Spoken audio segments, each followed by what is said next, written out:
Puntland saad ogtihiin dowlad cusub baa hadda ka dhalatay welina hadda bishii saddexaad baa u socota waa 2 bilood marka la eego because 10kii cisho hore doorashooyinku socdeen dee waxba kuma jirin waa 2 bilood weli wax dhaqdhaqaaq oo macquul ah iyo wax siyaasado cad oo ay ku socoto iyo wax maxaa ahaydeen ay aad la isla fahmay iyo isla jaanqaad ma jiro waad garan kartaan arrimaha hadda taagan oo xasaasiyada oo dhinacan Somaliland ana hadda intaan soo maqnaa way bilowdeen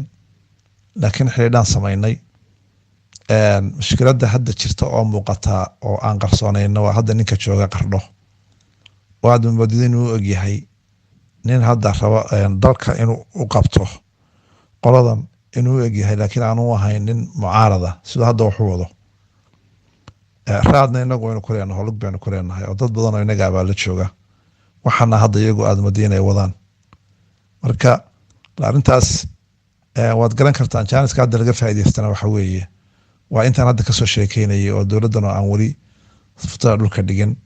siyaasad cadna aan ka dhahayn arrinta ninkaas waayo dowladdii hore xilligeedii buu yimi dowladdii hore dee intuu joogay balan iyo heshiis baa jiray oo dhaqaaq badan muu lahayn laakiin hadda waxaad moodaa inuu jaaniskan ka faa'iideystay oo intan moogtahay tani aanay si fiican u fadhiisan inuu ka faa'iideystay waxaa kaloo iyana jirta qoladan Qardho laftigeeda hadda joogtaa dowladdan mucaarad bay ku tahay oo nimankii odayaasha ama hurmudka u ahaa Qardho dowladdan way ku kacsan yihiin raad inay ku leeyihiin laftigoodu waa wax dhici kara anuu hadda ma hubo laakiin waa wax dhici kara dhaqaajintan marka iyada insha Allah haddana xiriir baan sameeyay hadda markaan noqdana kolba waxa weeye in siyaasad cad laga yeesho ninka isagana la hadlo la yiraahdo hadduu halkaa joogayana dee maxay ahayd ciidamada diidana inuu joogo oo qodax bay ku tahay qoladan soka intuu halkaa joogo haddii aanu joogaynin oo aan mas'uuliyadiisa Puntland lahayna inuu markaa meesha qaban karo uu qabto oo aanu halkaa anaga noo fadhin isagana hadda aniga fikirka iga muuqda kaas weeye dadkii iyo odayadii iyo adu mas'uuliyiintii dee waa la hadlo waa la abaabulay tadarkiisana meelaha qaybtood waa laga hadlay meelaha kalena waa laga hadlayaa labadii ciidan oo hadda soo wajahnaa oo ciidan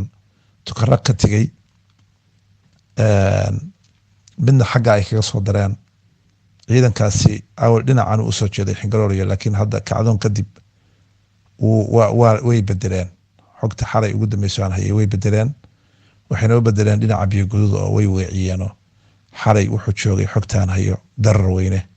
ayaa casho loogu sameynayay dhinacana loo duway biyo guduud bana tagi doonaa xogtaan hadda aanu ka hayno ciidanka kale oo ku soo wajahna Yube isaguna muu imanin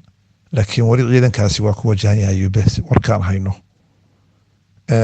iyada laftigeeda kolba raad weyn baan ku leenahay hadaan reerka nahay marka dhibtu dhexdana way ka jirtaa laakiin dadku si wada fikri maayo qof aqli gaara ku jira maslaxada gaarka ah in qof dhin meel bay uga muuqataa hadda mid guud oo weyn oo hadda dadku ku midaysan yahay waxa moodaa in iska yartahay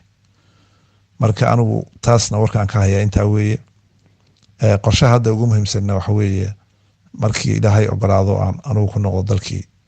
inaanu iska aragno ninka dalka haysta iyo mas'uuliyiinta kale ama madaxweynaha ku xigeenka siyaasad cadna laga qaato ninka arrintiisa marka